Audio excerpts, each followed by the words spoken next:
앞에 일단 우리 먼저 좀 시작을 해야 될 것 같거든. 자, 우리가 지난 그 수업 때까지 했던 게 뭐 엄청 많이 나간 건 아니었지만 원래 그 원자 모형의 시작은 뭐였어? 더 이상 원자는 쪼갤 수 없다라고 해서 돌터니, 공 모양을 제안을 했었지. 그래서 원래 시작은 이렇게 아무것도 없는 이런 식으로 이제 시작을 했어. 돌터니 처음엔 아무것도 쪼갤 수 없는 더 이상 아무것도 없다 뭐 이렇게 얘기했기 때문에. 자, 그리고 나서 톰슨이 뭘 찾았냐면 전자를 찾았단 말이야. 그래서 원래 플러스인 이런 원자에 마이너스인 전자가 박혀있다 이런 식으로 얘기했던 게 톰슨이야. 자, 그리고 이제 러더퍼드가 뭘 찾았냐면 중심에 뭐가 있다?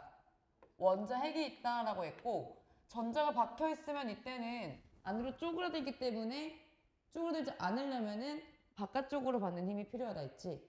그 받는 힘 받기 위해서는 원운동을 해야 됐어. 그래서 돌고 있다라는 얘기를 이렇게 하게 된 거야. 그래서 이렇게 공통적인 건 어쨌든 원자는 정기적으로는 중성이다라는 건 공통적이겠죠. 그치? 자, 그래서 이렇게 러더퍼드가 태양계 모형이라는 것을 발표를 한 거야. 방금 시작했어. 지난 거 리뷰. 자, 이렇게 태양계 모형이라는 것을 발표했는데 실제로 우리가 이제 어떤 원자의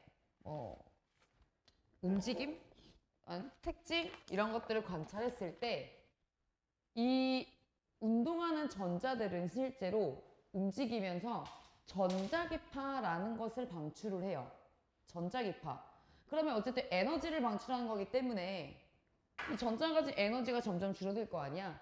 그러면 토탈 에너지에서 전자기파로 에너지를 썼으니 이 도는 데 쓰는 운동 에너지는 어떻게 되겠어? 감소할 수밖에 없겠네. 그럼 그 속도가 어떻게 될까? 도는 속도가 느려져. 느려지니까 원래 빠르게 돌아야 이 바깥쪽으로 벗어나는 힘을 많이 받아요. 우리가 뛸 때, 곡선주로 뛸 때 몸이 바깥으로 쏠리는 그 힘, 원심력이거든. 근데 느리게 뛰면은 그럼 바깥쪽으로 쏠리는 힘을 받아, 안 받아? 안 받아. 즉 쉽게 생각하면 드리프트 한다고 하잖아, 자동차 같은 거. 또는 너희 자전거 타거나 뭐 킥보드 타거나 할 때 코너 돌 때는 몸이 바깥으로 쏠리는 걸 느껴. 근데 천천히 달릴 때는 쏠리는 걸 못 느낀단 말이야. 그만큼 바깥쪽으로 향하는 힘이 줄었기 때문인 거지. 그래서 속력이 느려져서 운동할 때는 바깥쪽으로 작용하는 힘이 줄어드니까 안쪽으로 작용하는 정전기적 인력, 끌어당기는 힘이 더 우세할 수밖에 없겠죠. 그러다 보면 전자는 점점 쪼그라들어. 근데 실제 전자가 쪼그라들어 있어? 아니죠. 왜? 원자는 대부분 빈 공간이다 라고 하는 이론은 확실하잖아. 그건 팩트잖아. 그치? 그러면 일단 왜 원자가 안정한지, 그걸 안정성이라고 그러거든? 이들이 이제 빈 공간을 유지해주는 거를. 안정성을 실제 전자기파를 가지고는 설명할 수가 없었던 거야. 그리고 이들이 만약에 아까 얘기했듯이 속력이 느려져서 점점 줄었다면은 이런 식으로 모든 영역을 다 쓸고 올 거야. 그러면 모든 에너지에 대해서 다 내가 갖는 거지. 무슨 얘기냐면 내가 저 위에 있었어. 저 위에 있었는데 점점점 내려오는 거기 때문에 이렇게 빗면처럼 내려온다 이거지. 그럼 각 위치에서의 에너지를 다 가질 수 있잖아. 에너지가 뭐야 이거는? 연속이다라고 표현을 해요. 에너지가 연속임을 표현을 하는 거야. 근데 실제로 이들이 방출하는 이 전자기파가 연속이더냐를 본 거지. 그게 바로 여기서의 시작이거든. 자, 보아가 바로 이 수소 원자의 선 스펙트럼이라는 것을 관측을 했어. 근데 스펙트럼은 우리가 알다시피 햇빛처럼 이렇게 쭉 연속인 스펙트럼이 있고요.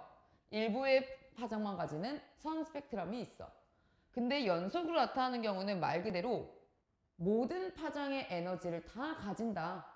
왜냐면 이 빛은 색깔마다 가진 에너지가 다르거든. 그러면 얘는 연속적으로 있기 때문에 모든 에너지가 다 쭉 있다 이런 거지. 근데 실제로 우리가 뭐 통과에서도 너희가 뭐 들어서 알겠지만 원래는 수많은 불연속적인 선이 있으나 이거는 이 지구에 도달하는 과정에서 이 태양의 대기한테 뺏겨서 그런 거지 원래는 불연속이 아닌 거야. 원래는 나는 연속을 내보냈지만 일부가 흡수를 당한 거일 뿐이다. 알겠지? 자, 그런데 이제 수소의 경우, 즉 이런 원자의 스펙트럼을 봤더니 선으로 나타나더라. 즉 불연속이더라 라는 얘기야. 지금 우리가 눈에 보이는 가시광선에서 선이 몇 개만 나와 심지어? 4개만 나오고 있지. 물론 보이지 않는 적외선이나 자외선 영역에도 있기야 하겠지만 연속이 아니라는 얘기인 거지. 그러면 이제 수소 원자가 운동을 할 때 전자가 하나일 거 아니야? 그 전자가 점점 줄어드는 게 아니라 불연속적으로 우리가 10층에서 내려온다면 10층에서 쭉 슬로프 타고 내려오는 게 아니라 10층, 9층, 8층, 7층 이렇게 계단식으로 에너지가 감소하고 있다는 얘기인 거야. 즉 이렇게 연속으로 나왔어야 맞는 건데 이 이론이라면 점점 줄었다면은 근데 실제로 에너지가 관측되는 걸 봤더니 이건 슬로프형이 아니라 무슨 형식이더라? 계단 형식으로 이렇게 감소하고 있더라. 뭔 말인 줄 알겠어요? 이렇게 나온다는 게 지금 이제 불연속을 뜻하는 거거든. 알겠니? 자, 그래서 지금 이 수소를 방전시켰다는 거는 가지고 있는 에너지를 다 뺏었다는 거야. 방전시켰다는 거는 이제 에너지를 모두 방출하게끔 만들었다. 왜냐면 우리 충전의 반대가 방전이거든. 이론 공부할 때 방전이 뭐지? 이런 거에 막히는 경우가 있어. 그런 것 때문에 쌤이 요거 단어 해석 같은 것도 좀 해줄게.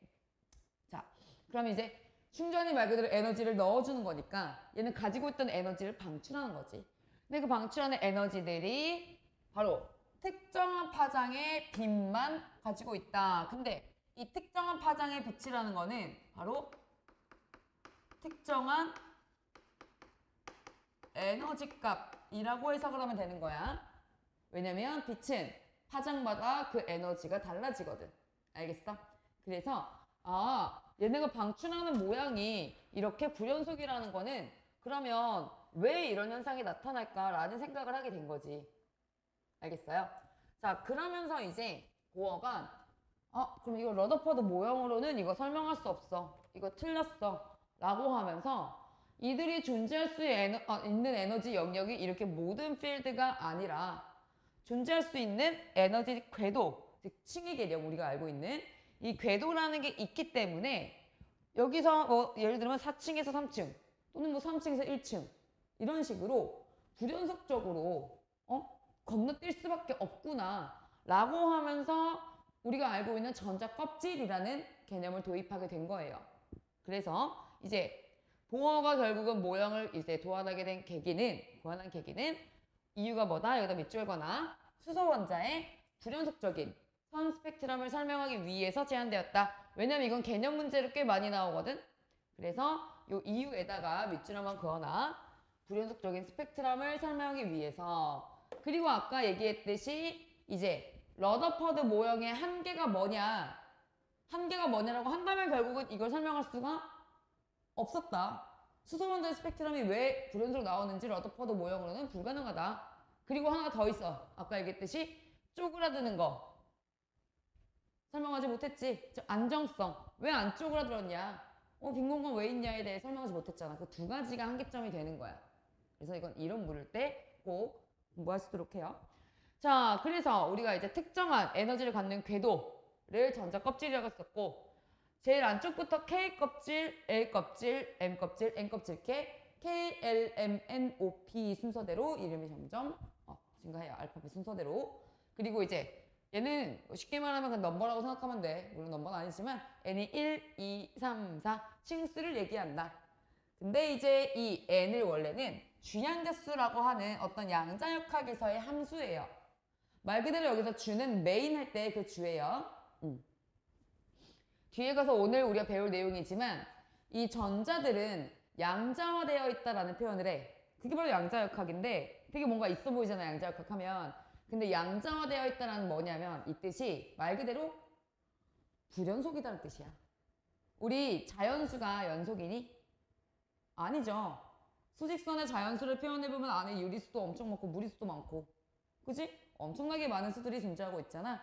즉 1과 2, 2와 3 이들은 불연속이다 이 얘기야.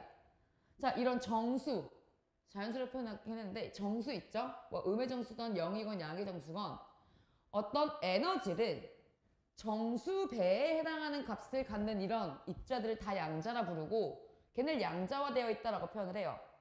자, 무슨 뜻이냐? 전자는 1층, 2층, 3층, 4층 이런 정수배에 해당하는 에너지만 가지고 있지. 그럼 그들은 양자화되어 있는 거야. 알겠어? 그들에 대해서 이제 움직임을 논하는 게 양자역학인 거고, 이제 그들에 대해서 뭔가 표현을 하는 게 바로 양자함수인 거야. 그 양자함수 중에 하나 표현하는 방법이 바로 주양자수라는 거지. 알겠어요? 자, 그러면 이제 각 전자 껍질이 가지는 에너지 준위는 결국은 에너지 값은 결국 누가 결정한다? 몇 층이냐가 결정한다. 이건 쉽게 생각해. 받아들여. 우리가 위치 에너지 몇 층인지가 중요한 거랑 똑같아요. 알겠어요? 그러면 당연히 높이 올라갈수록 에너지는 점점 증가하고 낮은 층일수록 에너지가 가장 낮겠죠? 그래서 가장 낮을 때를 우리는 오히려 마이너스로 부르고 가장 높을 때는 무한해. 높이 올라간다는 건 무한하잖아. 어떻게 보면은. 그렇기 때문에 우리 지표분 기준으로 높이를 떴을 때도 자, 그러면 우리는 무한대를 이제 0으로 표현을 한 거야. 0. 왜냐면 그 에너지에 대한 함수가 어떻게 표현이 돼? 이런 식으로 표현이 돼. 자, 에너지는 마이너스 m제곱분의 1310이다. 숫자를 외울 필요는 없어요. 숫자를 외울 필요는 없고 너희가 머릿속에 넣어둘 거는 m제곱분의 1에 비례한다. 요거만 알아둬라 이거야. 저 어쨌든 1310인 상수이기 때문에 우리 계산할 때 이거 신경 안 쓸 거거든. 알겠어? 그냥 1로 계산해도 괜찮아. 우린 비율만 물을 거거든 여기서는. 자, 내가 하고 싶은 얘기는 뭐냐? 이렇게 분모의 제곱에 비례해. 근데 이 분모의 제곱 바로 이 n 몇 층이었잖아? 무한대로 가. 그럼 분모가 무한대로 가니까 당연히 0으로 수렴하겠죠? 그래서 그 밑에 그래프를 한번 보시면 자, 원자 헬기가 가까울수록 에너지 준위가 낮다. 당연히 1 넣었을 때 마이너스 1312니까 가장 최소값을 가질 수밖에 없어요. 그리고 전자 껍질 이제 KLMN 순으로 증가한다. 아까 이론이었고요. n제곱분의 1 그래프는 n분의 1 그래프보다 더 각각의 축이 어때? 붙어 있죠. 더 각각의 축이 붙어 있고 마이너스이기 때문에 그러니까 음으로 가는 이런 모양이잖아. 자, 그렇다면은 그 간격이 점점 어떻게 될까? 더 좁아질 수밖에 없어. 이건 우리가 수학적으로 해석해주면 되겠지. 자, 그래서 뭐 이런 내용들. 양자수 커질수록 점점 이 차이가 작아진다. 그렇기 때문에 이 계단이 더 촘촘해진다. 위로 갈수록. 이해되시죠? 그럼 방출하는 빛의 어떤 에너지도 뭔가 규칙적이진 않겠지. 그치? 자, 그리고 이제 이런 값들을 갖는다라는 거고요. 자, 이런 내용들을 토대로 우리가 이제 궤도가 뭐 정해졌구나. 이 정도만 아시면 돼요. 그 다음 내용을 우리가 이제 볼 건데, 자, 전자 전이와 에너지 출입이라고 지금 나와 있지. 전자 전이라는 거는 말 그대로 전자가 이동한다라는 얘기인 거예요. 여기 왼쪽 잘린 거는 크게 상관없으니까 그냥 볼게. 자, 전자 전이라는 거는 전자가 이동한다. 근데 전자가 이동한다는 거는 한 궤도 안에서 도는 건 그냥 운동한다라 그러지 이동한다라고 하지 않아요. 이동이라는 거는 다른 궤도 간을 움직이는 거야. 그러면 에너지 준위가 다른 전자 껍질로 가기 위해서는 당연히 에너지 차이만큼을 흡수하거나 방출해줘야겠지. 그 차이는 절대값으로 생각하세요. 우리가 마이너스 n제곱분의 뭐 1에 비례한다고 해서 음수니까 애들 헷갈려 하는데 마이너스 생각하지 마. 절대값만큼 필요하면은 그냥 흡수한다. 그리고 필요 없으면 방출한다. 이렇게 말만 표현해주면 되는 거야. 아시겠죠? 자, 그러면 바닥 상태는 가장 낮은 에너지 상태. 가장 아래쪽부터 채우면 제일 안정하잖아. 근데 내가 에너지를 흡수해서 위로 올라갔어. 그럼 밑에를 채우지 않고 올라왔으니까 그때는 뭐라 부르냐면 들뜬 상태야. 바닥 상태는 몇 종류일까? 한 종류밖에 없겠지. 들뜬 상태는 무한하겠죠? 왜냐면 에너지 흡수해서 어디든 갈 수 있으니까. 이해되시죠? 자, 그리고 이제 전자 전이와 에너지에 대한 내용인데요. 지금 A의 경우는 1층에서 2층으로 올라갔지. 그리고 B와 C는 오히려 내려왔지. 그럼 A는 에너지를 흡수했다라고 할 수 있겠고 B와 C는 방출했다라고 할 수 있어요. 그리고요. 그때 방출하는 에너지들을 뭐 어떻게 계산하냐? 바로 옆에 식이 나와 있는데 자, 델타 E야. 물론 지금 보시면 처음에 가진 에너지에서 나중 가진 에너지를 빼는 건데 우리 어차피 서술 나오는 거 아니잖아. 그지? 너희가 헷갈릴 수 있어. 원래 우리 변화량이라고 하는 건 나중 빼기 처음이잖아. 근데 여기서 이게 처음 빼기 나중에 된 이유가 뭘까요?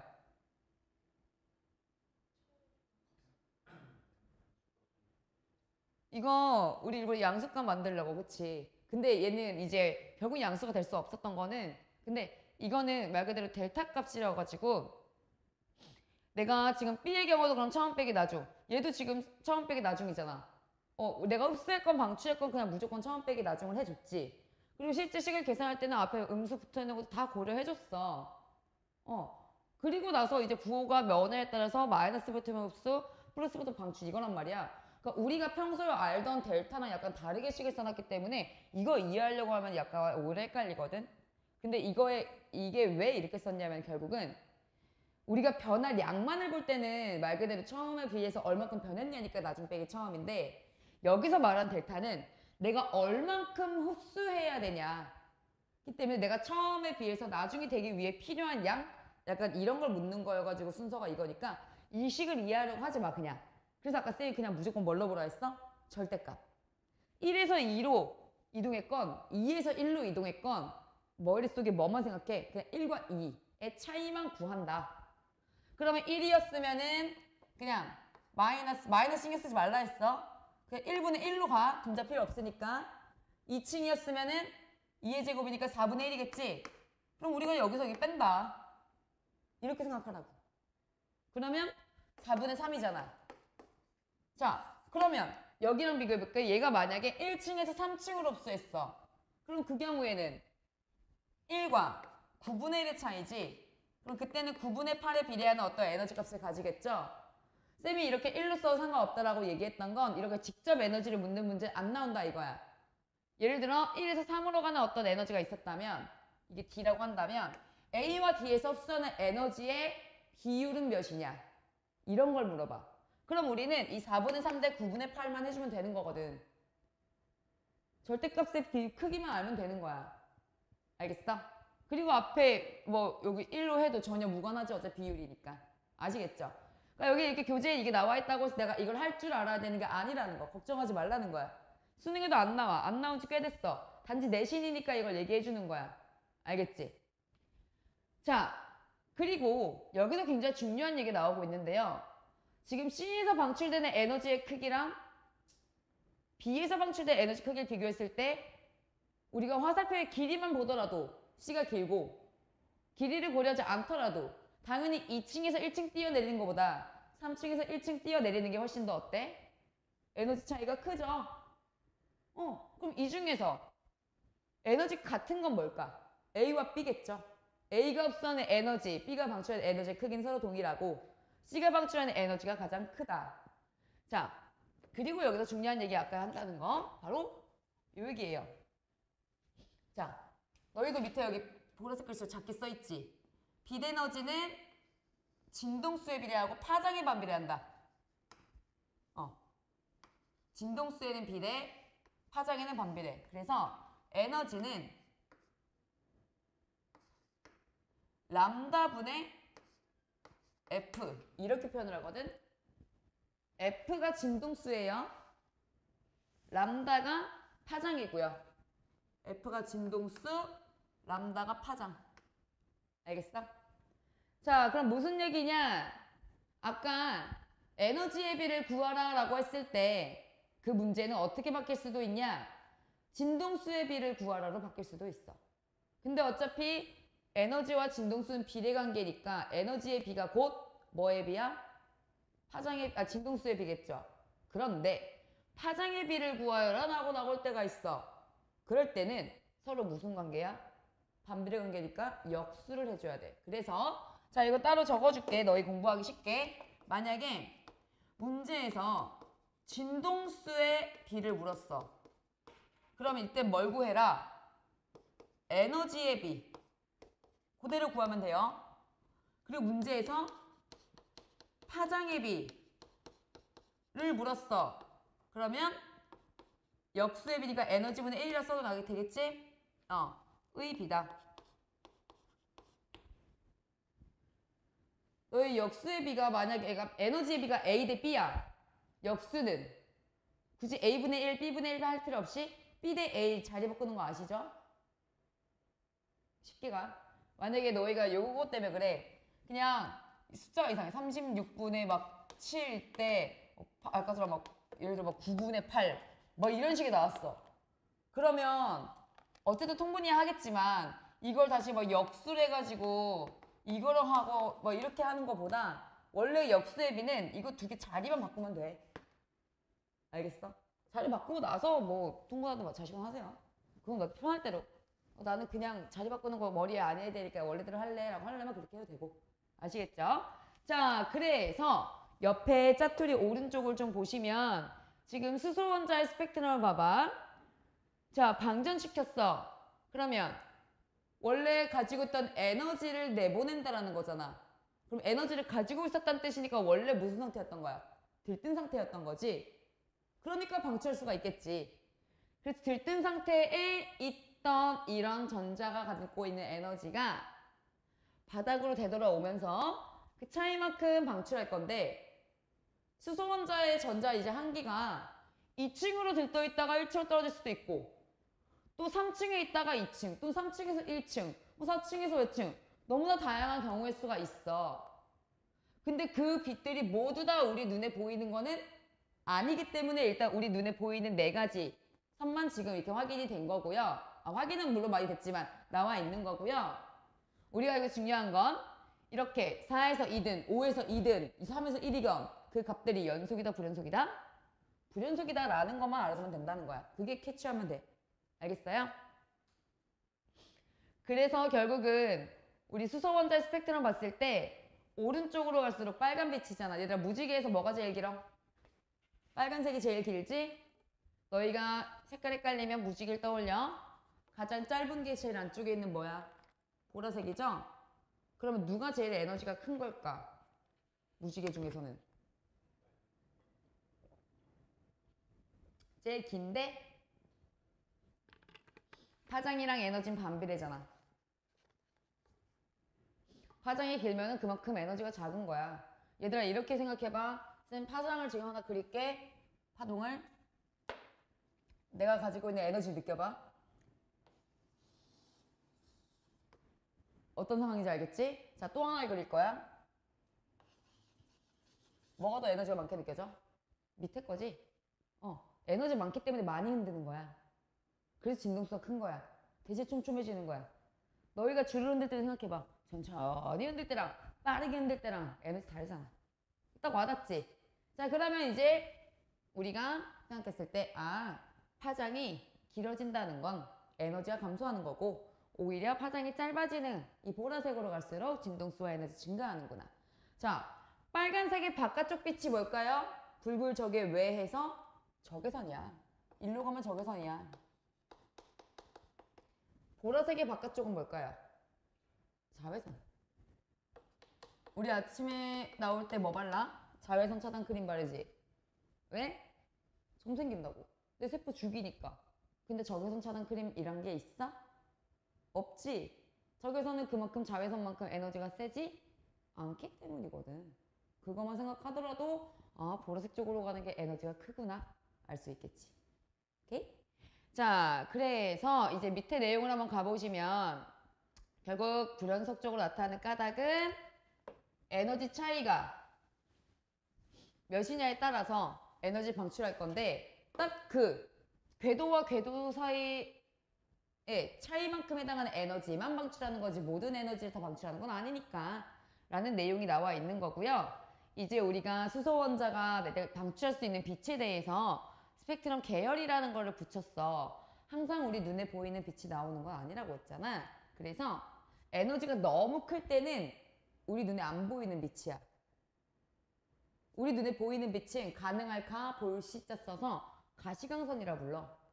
자외선이건 적외선이건 우리 눈에는 안 보여요. 자, 일단 1층으로 떨어지는 이런 빛들을 찾은 게 누구냐면은 라이먼이에요.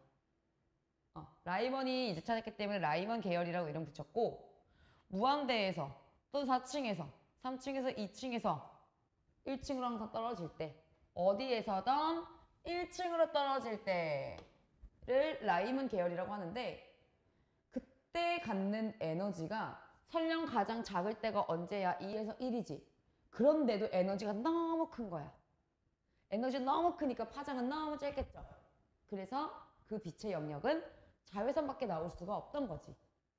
그래서 1층으로 떨어지는 모든 빛은 다 무슨 빛이다? 자외선이다. 그러면 이제 2층으로 떨어지는 빛을 찾은 발머가 2층은 그나마 에너지가 조금 주니까 우리 눈에 보이는 빛이 나오지 않을까 하면서 관측을 했더니 실제 몇 개의 선이 나왔어? 4개의 선이 나왔어. 근데 얘들아 2층으로 떨어질 수 있는 경우의 수가 4개밖에 안 돼? 이 그래프만 해도 지금 선이 5개인데? 아니죠. 그 얘기는 뭘까요? 가시광선의 영역이 굉장히 좁아. 일부에 대해서만 가시광선인 거고 나머지 또 무한대에서 2로 떨어지는 경우만 해도 에너지가 또 너무 컸던 거지. 그래서 다시 이제 가시광선을 벗어난 영역이 또 나오는 거야. 이게 우리가 원래 수소원자 이거는 여담으로 들어. 가는 에너지가 n제곱분의 1312였잖아. 그래서 1층의 에너지가 마이너스 1312고 2층의 에너지가 마이너스 328이야. 그럼 이들의 델타 값은 대략 몇이니? 거의 1000에 가깝지. 그지? 이들의 델타 에너지 값은 거의 1000에 가깝단 말이야. 근데 그때 우리가 이 에너지, 빛 에너지와 관련된 식이 어떻게 되냐면 람다분의 hc라는 식이 있어요. h는 플랑크 상수라는 상수고 그리고 c는 빛의 속력이거든. 정해져 있단 말이야. 그러면 이 값을 대입을 한 거야. 그럼 람다 값이 나오겠지. 그때 람다를 봤더니 이 정도 갭이면은 충분히 자외선이야. 그래서 아무리 에너지가 작은 2에서 1이더라도 자외선이야 라였던 거지. 그런데 이 자외선 영역은 생각보다 꽤 넓어요. 그래서 무한대에서 2층으로 떨어질 때 무한대는 값이 몇이냐면은 0이거든. 그럼 무한대에서 떨어질 때는 에너지가 328이잖아. 그때 에너지를 가지고 식에다 대입했는데도 그때 람다 값이 자외선이 나왔다는 거야. 알겠어? 정말 좁은 에너지 정도, 작은 에너지일 때만 좁은 범위에서의 가시광선이 보였다는 거지. 그래서 실제 2층으로 떨어지면 모두 다 발머 계열은 맞는데 이게 교재가 어떻게 보면 잘못된 거야. 일부가 가시광선 그리고 대부분이 자외선이야. 너희의 정확한 개념 확립을 위해서 이걸 적어줄게. 학교에서 이거 설명할 수도 있으니까. 자, 일부의 가시광선이니까 이 가시광선 영역에서도 선이 몇 개만 나온 거야? 4개만 나온 거야. 그렇다면 너희가 한번 생각을 해봐. 지금 여기 가시광선 영역의 빨간빛의 에너지가 제일 작은 케이스죠. 그럼 2층으로 떨어질 때 에너지가 가장 작으려면 몇에서 몇으로 떨어진 걸까? 바로 위층이겠지. 즉, 이 수소의 수소의 스펙트럼에서 좀 더 큰 그림 보려 했는데 그냥 이걸로 보자. 수소의 이 스펙트럼에서 빨간색 빛의 경우는 어디에서 어디로 떨어진 거다? 바로 위층인 3층에서 2층으로 떨어졌을 때다. 요건 알아나? 그리고 그 바로 왼쪽에 있는 이 초록색 선은 그러면 당연히 어디겠어요? 그 다음인 4에서 2층이겠지. 그리고 그 파란색 선은 어디? 5에서 2. 그럼 가장 왼쪽에 있는 보라색 선은 어디겠어? 6에서 2가 되겠지. 알겠어? 즉 3, 4, 5, 6층에서 떨어질 때만 가시광선이고 그럼 7층에서부터는 다시 자외선이 나오는 거야. 그래서 너희 개념에서 틀릴 수 있는 거 이건 물론 개념 문제 너희 잘 안 나오긴 해도 어쨌든 이 단어는 나올 수 있으니까 2층으로 떨어지는 모든 빛은 가시광선이다. 이렇게 나오면 틀리다는 거야. 아시겠죠? 근데 이제 1층이나 3층에 대해서는 모두라는 표현을 써도 돼. 자, 3층의 경우 찾은 건 누구냐? 파셴이에요. 3층의 경우는 이제 무한대에서 3층으로 떨어져도 이 에너지가 너무너무 작다라는 거지. 마이너스 한 148 정도밖에 안 돼. 자, 그때는 이제 영역이 너무 좁다 보니까 에너지가 너무 작다 보니까 파장이 아주 긴 영역이 나오더라. 그래서 뭐가 나와요? 3층 떨어질 때는 적외선이 나오는 거야. 어떤 빛이 나오는지 반드시 암기해 주셔야 돼요. 그래서 라이먼 발머 파시엠 순서대로 보통 자라가 가발을 팔죠. 이렇게 외우거든. 이건 너희가 알아서 외워. 좀 오글거리긴 하죠. 어쨌든 이런 거 봐주시고 또 중요한 심화 내용 하나 가자. 자, 우리 위로 갈수록 에너지 간격 촘촘해지지. 근데 뭔가 스펙트럼 모양에도 뭔가 촘촘하거나 뭐 널찍하거나 이런 게 있지 않아? 각 영역별로? 전체가 다 그런 건 아니지만 각 영역에 대해서 자, 에너지가 지금 높아질수록 오히려 촘촘해져. 그럼 여기서도 에너지 높아진다는 거 오른쪽으로 가는 거야? 왼쪽으로 가는 거야? 왼쪽으로 가는 거지? 여기에서 지금 간격이 오히려 촘촘해지는 거 보여요? 왜냐? 이 촘촘한 에너지에서 방출되는 것들이 결국은 이 파장으로 표현이 되는 거니까. 알겠어? 그래서 똑같이 스펙트럼 모양에도 반영이 된 거다. 아시겠어요? 네. 자, 그러면 이제 여기 옆에 개념 확인 문제 위에는 쌤은 좀 같이 채워볼게. 자, 수소원자의 선 스펙트럼 통과시키면은 1번에 뭐라고 채워? 불연속.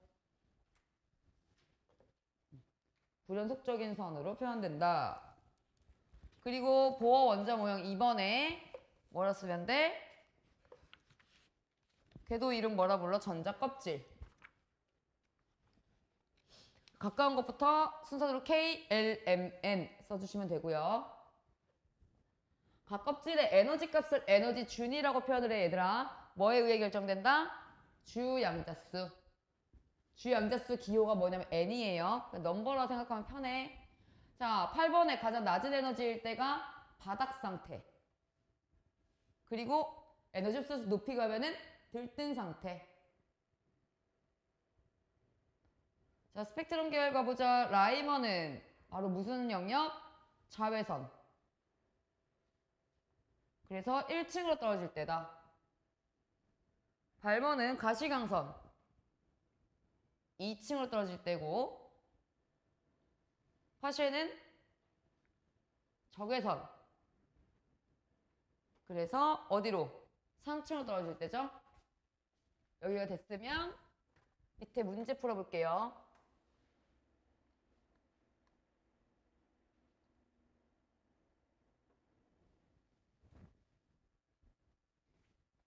물 좀.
주양자수가 바로 이게 몇 층인지 n.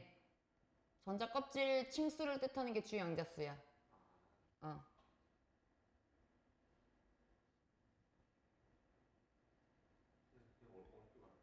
응?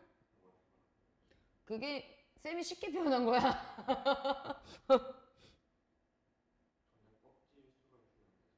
그치? 그러니까 아까 얘기했듯이 이게 양자화되어 있는 걸 이제 양자 함수로 표현한 거기 때문에 그 함수의 첫 번째 시작이 에너지가 몇이냐 이걸 얘기하는 거거든. 근데 그 에너지를 결정하는 게 결국 몇 층이냐지. 그래서 그걸 주양자수라고 하는 거야.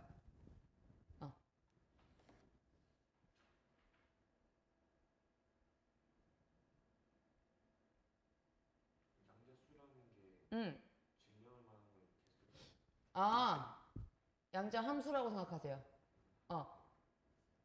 양자수라는 거는 질량도 아니고 개수도 아니고 거기서 에너지의 크기를 뜻해. 실제 수라고 해서 다 개수나 이런 게 아니거든. 우리 질량수, 양자수 이런 게 아니야. 알겠지? 그럼 말 그대로 이제 주양자수가 뜻하는 건 에너지 크기다. 이거 뒤에 이제 나올 거예요. 다 채웠니 밑에? 자, 그럼 1번에 5x5, 2번에 55x, 3번에 순서대로 라이먼 자외선, 발머 가시광선, 파신 적외선, 4번에 5x5.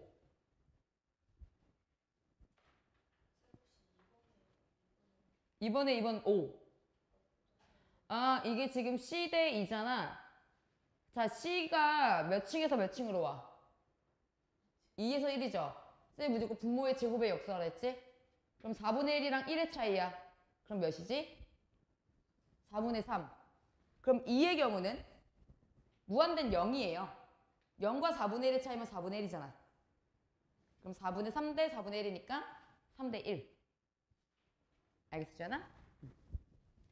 자, 이제 되게 뭔가 완벽해 보이는 모형이었지. 러더퍼드의 궤도, 그 보어의 궤도 모형이. 근데 우리 이 보어는 어떤 원자에만 집착을 했었어? 수소원자.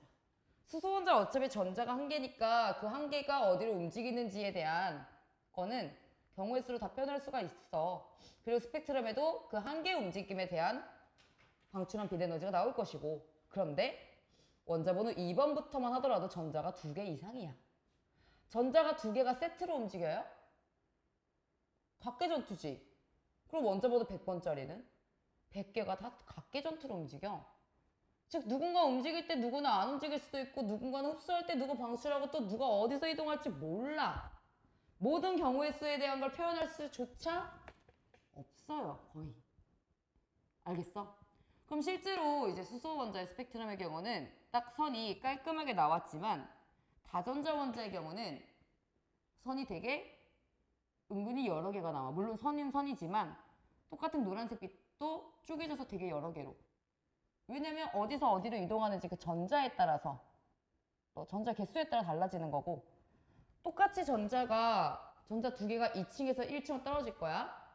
근데 그 스펙트럼의 모양은 수소랑 다르게 나타나. 왜냐면 전자 간의 반발력이나 이런 것도 살짝 있기 때문에 전자가 여러 개가 되면은 전자 간의 반발력이라는 에너지도 생각을 해줘야 되거든.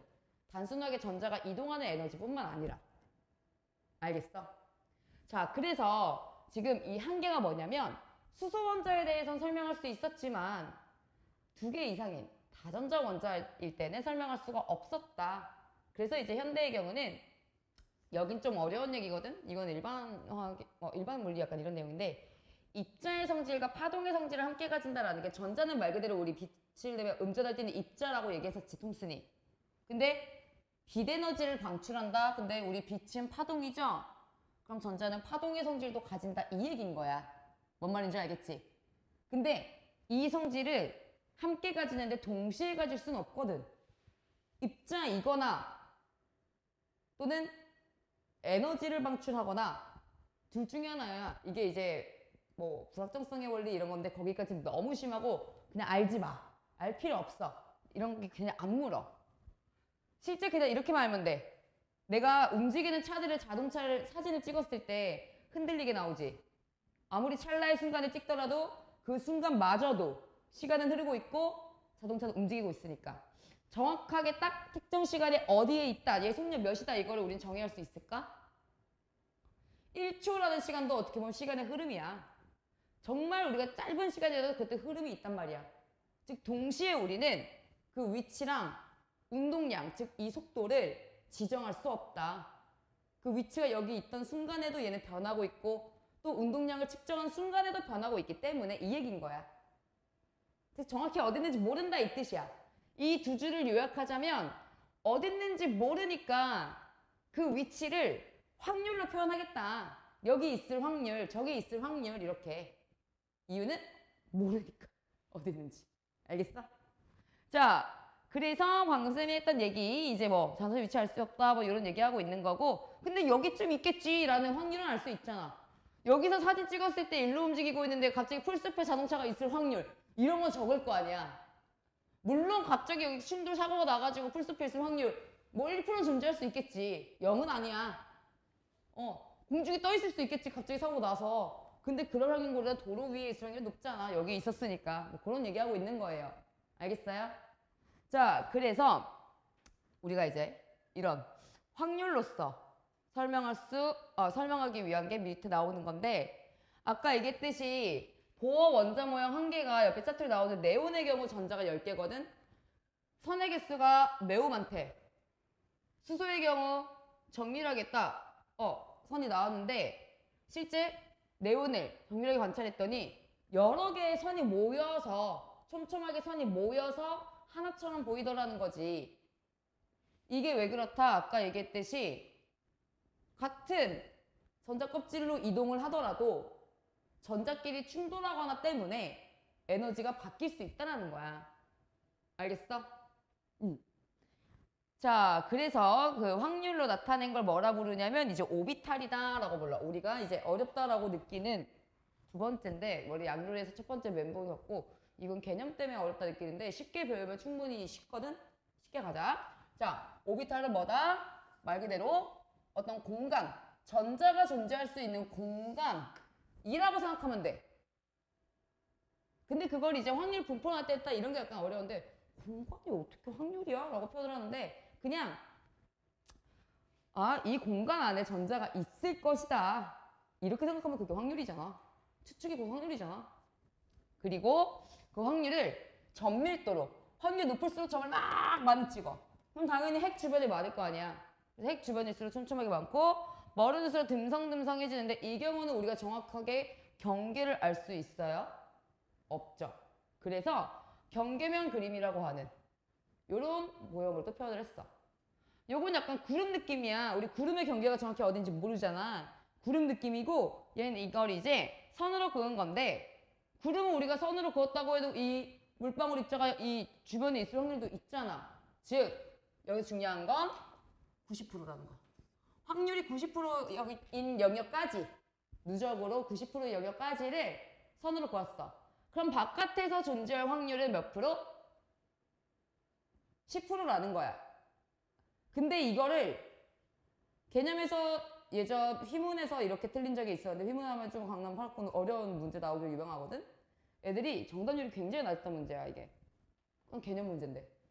자, 100개의 전자가 여기 A 영역, B 영역에서 A 영역에서 이제 뭐 분포했을 100개의 전자 분포했을 때 A 영역에 10개, B 영역에 90개 존재한다. 어때요? 아니야. 아니야. 그런 얘기가 아니라는 거야. 확률인 거야, 말 그대로. 실제 100개 중에 10개 있고 90개 있고가 아니라 그럼 정확히 어디 있는 줄 아는 거잖아. 카운트 했다는 거 자체가. 그지? 그게 아니라 여기 있을 확률이 높다. 근데 그 확률이 여기까지는 90%고 여기는 이제 10%. 여기 확률 10%다. 알겠어? 이해되시죠? 그래서 이걸 개수로 그렇게 표현한 문제 절대 고르면 안 돼요. 맞다고 고르면 안 돼. 이해되시죠? 자, 그래서 우리는 현대 모형을 이 경계가 모호하다라고 해서 구름 모형이다. 전자 구름 모형이다 라고 얘기를 하는 거고 또는 그냥 오비탈이다 라고 얘기를 하기도 해요. 자, 여기가 이제 우리 이제 오늘 배울 핵심 내용의 시작. 바로 오비탈의 결정. 오비탈을 결정한다는 거는 그럼 전자가 존재할 수 있는 어떤 공간의 확률 분포인데 결국은 이게 이 확률을 함수로 표현하는 거거든. 그래서 아까 쌤이 어떤 양자 함수라는 표현을 쓴 거였어. 근데 정말 쉽게 생각하라 했지. 쌤이 전자가 존재하는 공간이 오비탈이다 라고 생각하라 했죠. 왜냐면 그 공간에 있을 확률이 높으니까. 자, 그러면 그 공간에 대한 어떤 상태를 표현하는 거를 양자수라고 얘기를 하는 거야. 근데 그 공간의 상태라 함은 우리 말 그대로 이 공간, 이 교실을 오비탈의 하나라고 생각을 하고 우린 그 안에 들어있는 전자라고 생각을 해봐. 그럼 이 교실의 상태를 표현한 거야. 즉, 몇 층에 있냐가 결국 에너지 결정하겠죠. 일단 몇 층에 있는지 중요해. 그리고 우리 지금 창 바라보고 있잖아. 이런 방향도 얘기할 수 있겠고 교실의 모양 결정할 수 있겠고 또 우리가 앞을 보고 있냐 뒤를 보고 있냐 이런 것들도 이 안에 있는 어떤 전자들의 상태라고 표현할 수 있겠지. 총 이 네 가지에 대한 상태를 표현할 거야. 그 상태를 표현하고자 하는 게 바로 뭐다? 양자수라는 거야. 즉 양자수는 뭔가 개수 이런 게 아니라 각각이 가리키는 게 달라요. 아시겠어요? 자, 그래서 이 전자의 상태, 결국 전자의 상태를 우리는 뭐라 부르는 거다? 이거를 양자수라는 것으로 표현을 한 거다. 이거 안 써도 돼. 왜냐면 밑에 나와 있는 얘기 쌤이 다시 정리해 준 거야. 양자수로 나타낸다 이 얘기니까. 알겠어? 그래서 그 양자수, 우리 아까 에너지 몇 층이냐 표현한 게 바로 주양자수고 그 뒤에 나오는 방위양자수 또는 부양자수라고 부르고 있어. 자기양자수, 스핀자기양자수 이게 총 네 가지의 양자수가 얘 전자 도대체 어디에 어떤 방향으로 뭐 있냐 그러니까 요렇게 본다 이거지. 옆에 짜투리 다시 한번 또 나와 있어. 자, 오비탈들을 이제 구분하기 위해서 오비탈을 구분해야 그 전자의 상태 표현할 거 아니야. 그래서 그 오비탈의 에너지 크기, 에너지 크기는 좀 같이 잘라줘. 왜냐면 에너지가 커지면 크기도 커지거든. 에너지랑 크기, 그리고 모양이 어떤 모양인지, 즉 우리 교실의 모양, 그리고 좌표축에서의 방향, 방향이라는 게 아까 쌤이 얘기했던 우리 지금 여기 어딜 바라보고 있는 방향인지. 교실마다 여기 바라보는 데도 있고 저기도 있고 다르잖아. 이 방향. 알겠어요? 자, 그래서 이런 것들에 대해서 지금 여기 세 가지만 잘랐지만 중요한 거 아까 쌤이 말했던 것 중에 우리가 이 안에 있는 전자라고 했을 때 전자가 어딜 바라보고 있냐? 이게 여기 지금 표현만 안 됐을 뿐이야. 알겠어요?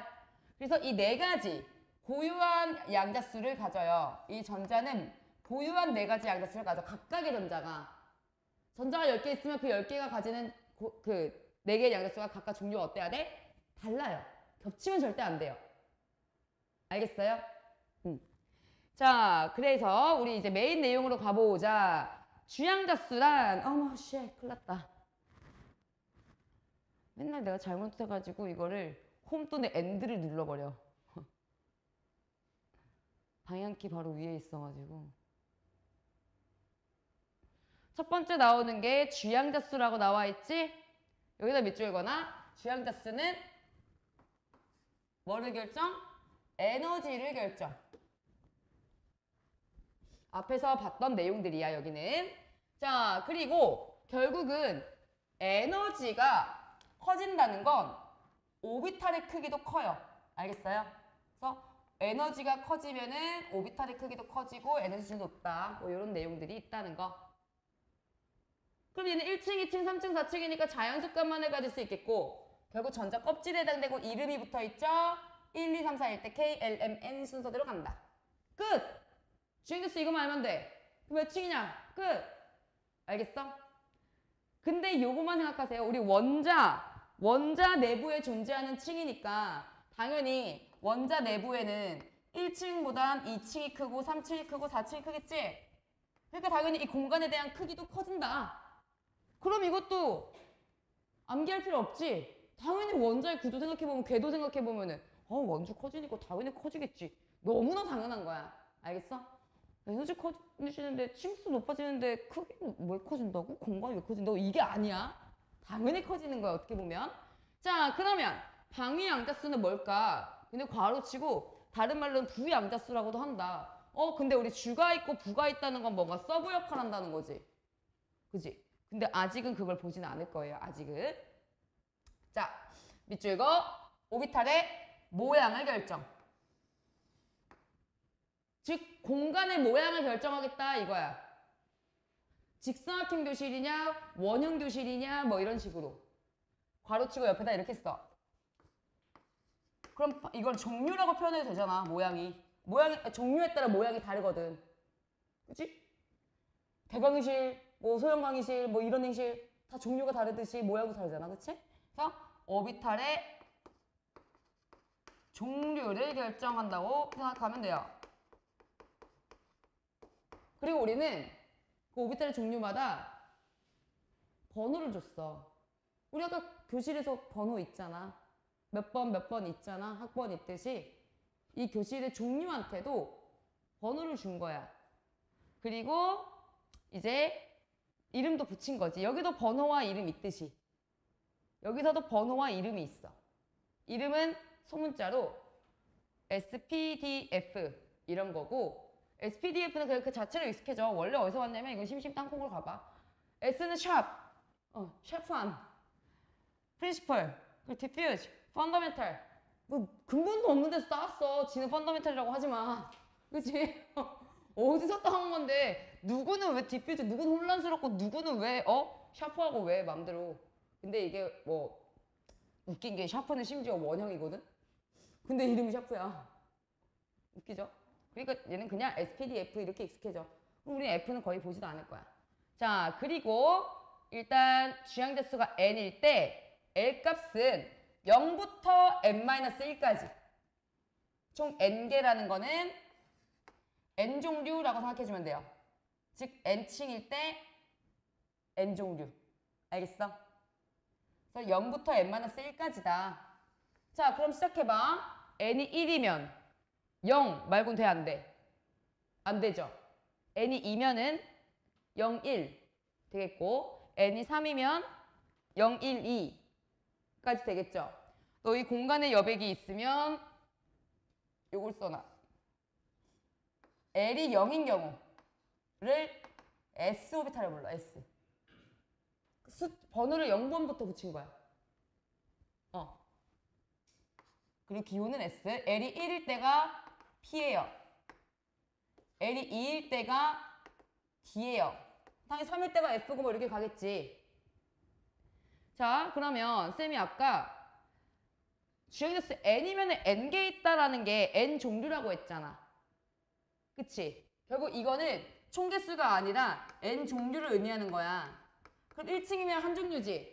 1층에는 0밖에 없으니까 S오비탈밖에 올 수가 없는 거야. 2층은 두 종류, 0, 1. 그럼 S도 오고 P도 오고. 근데 얘들아, 2층에는 0과 1층에는 0이 겹치니까 같은 거니? 아니에요. 1S와 2S는 엄연히 다른 방이야. 1층에 있는 방이냐 2층에 있는 방이냐 다른 방이잖아. 3층은 방이 이제 세 종류야. SPDF. SPD. 4층은 SPDF 들어갈 수 있고 5층, 6층 종류 더 많아지는 거예요. N층이면 N종류. 알겠어? 자, 그러면 방의 양자수는 일단 그래 우리 스탠다드 룸을 쓸지 쌤이 가끔 수업할 때 있거든. 스탠다드 룸 쓸지 뭐 디럭스 룸 쓸지 프라임 룸 쓸지 아니 프레지던트라고 하거든 보통. 어떤 방 쓸지 결정하는 거다. 알겠어요? 근데 스탠다드 룸은 말 그대로 1층부터 존재하잖아. 누구나 쓰는 스탠다드니까. 그래서 얘는 1층부터 있는 거고 조금 좋다고 얘는 이제 2층부터 좀 더 좋다고 3층부터 이런 식으로 표현을 해요. 웃기게. 알겠어? 자, 그러면 이제 두 개 먼저 알았지? 몇 층이냐? 어떤 종류의 방 쓸 거냐? 자, 그럼 우리 이제 호텔 방의 종류 결정했어. 그럼 뭐 결정해야 돼? 오션뷰냐? 마운틴뷰냐? 시티뷰냐? 이런 게 있을 거야. 근데 스탠다드 룸이 언제 그렇게 뷰 결정할 수 있는 거 봤어? 없어. 왜냐면 스탠다드 룸은 다 똑같거든. 다 똑같아. 뷰가 다 똑같아. 그 얘기는 방향성이 있다 없다? 없다는 거야. 근데 그 이유가 있어. 스탠다드 룸은 동그랗게 생겼거든. 그냥 공 모양이야. 자, S오비탈은 모양이 어때요? 공 모양이에요. 공 모양이니까 방향이 없지. 앞뒤, 옆, 위, 아래가 있어? 없다 이거야. 그래서 얘는 공 모양이니까 원자 핵으로부터 거리만 같다면 방향에 관계없이 확률이 어때? 같다. 이 내용이 개념에 은근 나와요. 방향에 관계없이 발견 확률이 같다. 알겠지? 즉 방향성이 없다라는 얘기는 개수가 몇 개라는 얘기일까? only 한 개. 알겠어? 한 종류라는 거야. 한 종류. S는 여러 개 방향이 없으니까. 무슨 비가 없다. 그러니까 한 개만 있다. 방향성이 없다를 그래서 이건 이렇게 하면 안 되지만 그냥 방향성 한 개라고 쌤이 표현을 하는 편이지. 원래도 방향성은 없지만 개수는 그렇게 없는 걸로 한 개라고 칠 수 있는 거거든. 자, 그래서 이제 크기에 따라 1S, 2S, 3S 커지는 걸 이제 확인했고요. 자, 2S는 R형 모양이야. 그리고 얘는 축에 나란해요. 어떤 식으로 날아다냐면 여기 X축에 나란, Y축에 나란, Z축에 나란. 왜? 공간에 대해서 나라는 거니까. 그럼 X, Y, Z 축이 3개니까 개수가 당연히 몇 개일까? 3개죠. 자, R형 모양이고 그리고 아까 얘기했듯이 얘는 축에 나란이라고 써놔. 축에 나란하니까 당연히 방향성이 있는 거고 그럼 그 축의 개수에 따라 방향성에 따라서 몇 종류, 몇 개? 3개가 나온다는 거야. 합쳐서 5개가 아니라 우리 아까 2P, 2층엔 P가 가능했죠. 2층에 있는 P방은 3개가 있다. 3층에 있는 P방도 3개가 있다. 방향에 따라. 4층에 있는 P도 3개가 있다. 알겠어요? 이런 식으로 봐주는 거야. 자, 그리고 얘도 당연히 크기 커지고요. L이 2부터. 다시 한번 복습용으로 아까 L이 몇일 때야? S는 0일 때, P는 L이 몇일 때? 1일 때. 알겠죠? 자, 그럼 이제 우리 분명 아까 방향 결정해준 양자수도 있다고 했잖아. 그게 누구냐면 여기 밑에 나오는 자기 양자수예요. 자기 양자수가 바로 여기다 밑줄 읽어. 공간적인 방향을 결정.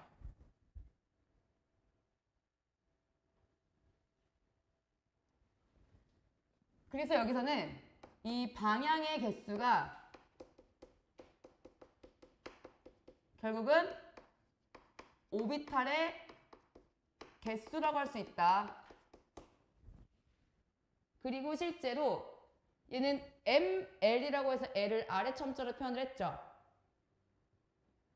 그 얘기는 L의 영향을 받는다라는 거거든. L이 뭐였어? 오비탈의 종류였잖아. 종류가 뭐냐에 따라 영향받겠다. 그리고 자기 양자수라 부르는 자기가 뭐냐 말 그대로 자기장의 영역 내에서 라는 거기 때문에 마그네틱의 M을 따서 ML인 거야. 알겠어요? 자, 그럼 밑에 보시면 L은 어디부터 어디까지냐? 마이너스 L부터 플러스 L까지야. 중간에 0도 포함. 그러니까 토탈 몇 개겠어? 2L 플러스 1개 존재하고 있겠지. 그렇다면 L이 0이면 마이너스 0부터 0까지니까 0. 지금 하나밖에 없겠지. 0이잖아. 0밖에 없지. 1은 이거를 이용해서 하는 것보다 보통은 쓰는 게 좋아. 그게 3개인 게 더 잘 보여. 마일 0 뿌릴. 2일 때는 마일 0 뿌릴 뿌이. 뿌리.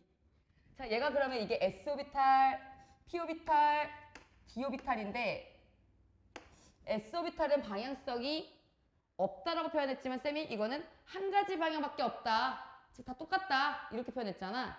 그러니까 개수가 몇 개? 1개. P오비탈은 총 몇 개의 방향이 있어? 3개. 그러니까 P오비탈은 개수가 3개.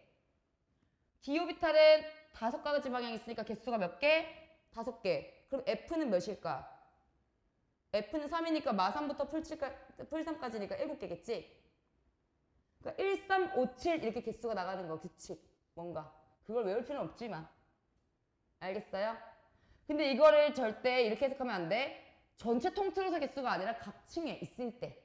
즉 P라는 방은 그러니까 S라는 방은 이렇게 하나가 이게 끝이라면 P라는 방은 이렇게 3칸이 있는 건데 각각의 뷰가 다르다.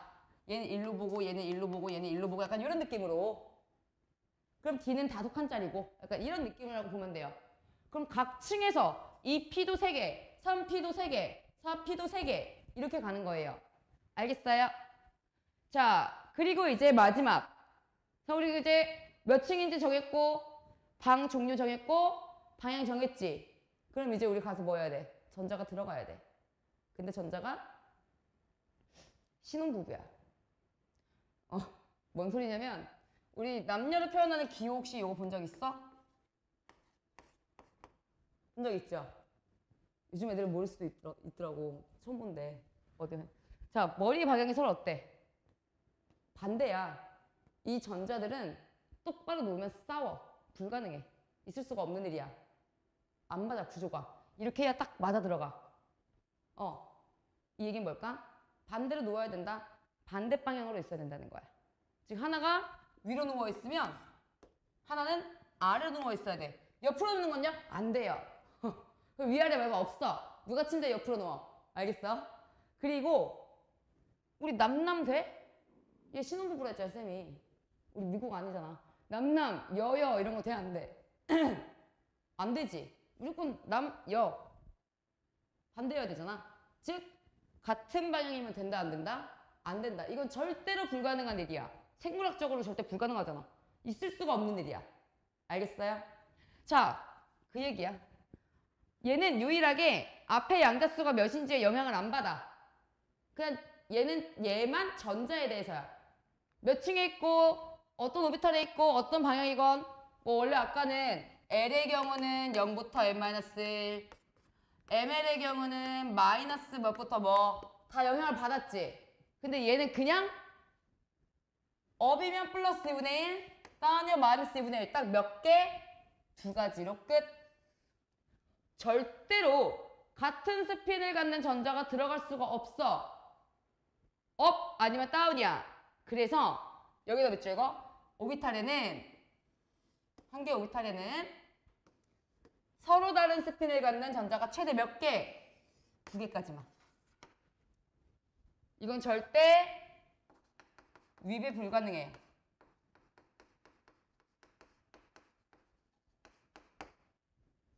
알겠어요? 그래서 이걸 다르게 해석하면 그래 같은 층 같은 종류의 방 그리고 같은 방까진 들어갔어. N, L, ML까지는 그래 괜찮아 겹쳐도 돼. 근데 마지막 M, S 이 스핀 만행은 다르게 해라. 내가 2층에 있는 P오비탈에 오션뷰로 해가지고 들어갔어. 근데 너가 2분의 1이면 나는 그러니까 플러스 2분의 1이면 나는 마이너스 2분의 1이겠다. 마지막 끝에 하나라도 달라야 돼. 알겠어? 네 개가 정확히 똑같으면 안 돼. 네 개가 정확히 똑같다는 게 바로 여기에 업, 위 이렇게 두 개가 들어간 거거든. 이거 안 된다고. 절대 안 된다고 이거는. 알겠어요? 오케이? 자, 그래서 네 개의 양자수는 절대 모두 같을 수 없다라는 내용으로 이제 양자수의 종류가 모두 나온 거고 실제 전자는 뭐 여기가 심화 내용인데 지구가 하나의 자석이다 이런 얘기 들어봤죠? 그런 것처럼 지구가 하나의 자석이라고 하는 이유가 뭐냐면 외핵이 액체라서야. 외핵에 녹아있는 철과 니켈 속에 있는 전자들이 액체다 보니까 대류 운동을 하지. 전자, 그 안에 있는 전자들이 움직인다. 전류의 흐름이야. 전류가 흐르면 주위에 뭐 발생해? 자기장 발생하잖아. 그 전자의 이동 때문에 지구가 하나의 자석이 되는 거고 실제 우리가 자북극이라고 하는 저 북극이 우리 말로는 자북극이지만 뭐야? 자석으로 보면은 S극이야.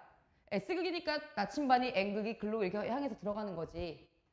그것처럼 전자도 어쨌든 말 그대로 전자 움직임이니까 얘가 도는 거가 하나의 자기장을 만들 수 있다. 우리 전자가 이렇게 돌면은 엄지가 향하는 대로 자기장이잖아. 맞아요?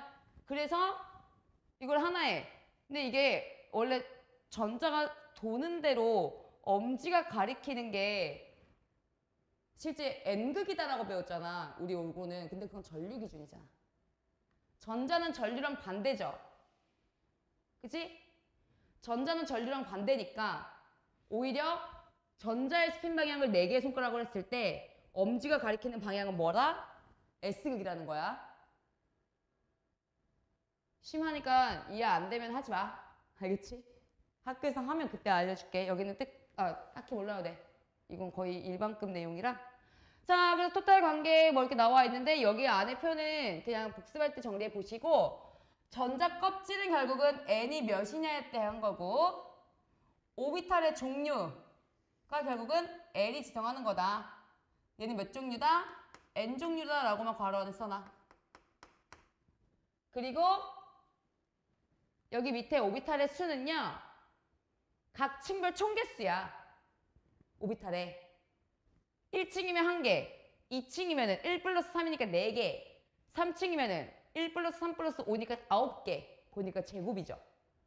신기하게도 오비탈의 개수는 n제곱으로 표현이 되고 요거는 외워두면 편한데 이걸 가지고 쓰는 문제 그렇게 많이 나오진 않아.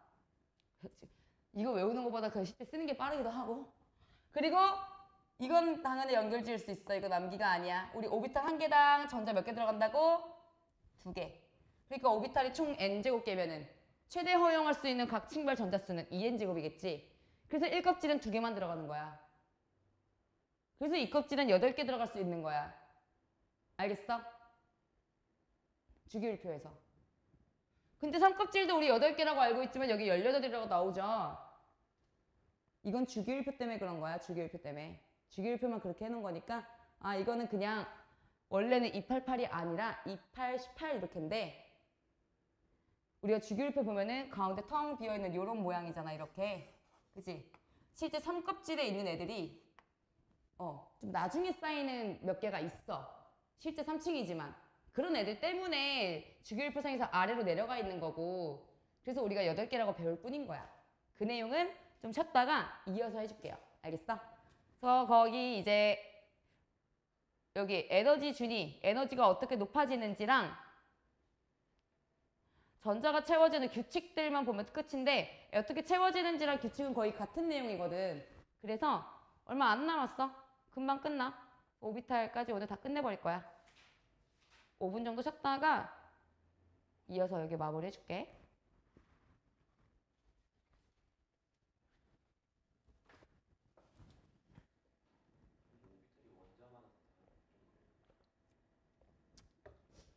오비탈이 원자마다 다 빈 공간으로는 있는 거야. 결국 확률이기 때문에 빈 방으로 있는 거지. 그러면 수소 같은 경우는 1s 오비탈에 원래 차 있는 거지. 가장 안정할 때. 근데 수소를 내가 에너지를 줬어. 그럼 2s로 갈 수도 있고 2p로 갈 수도 있고 3s로 갈 수도 있고 이런 거지.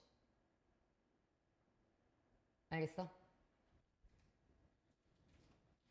종류는 다 똑같이 있는 거야. 원자마다. 종류는 이거는 종류가 그 확률인 거니까.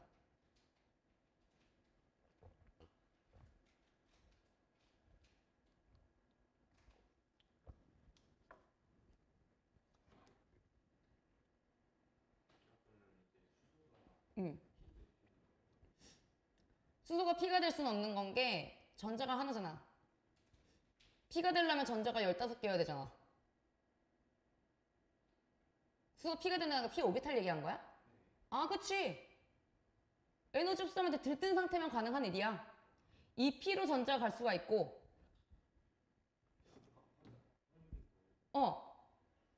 즉 원래는 1S에 있던 애인데 내가 에너지만 가하면 어디든 올라갈 수 있어. 저기 10S도 갈 수도 있어. 알겠어?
밖에 선선한데 안에 좀 덥지 않냐?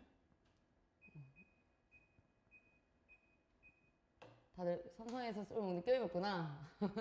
너는 딱 여름 옷이고 더 긴팔. 재민이 후드 거기 기모는 아니지? 기모면 나중에 땀난다 야.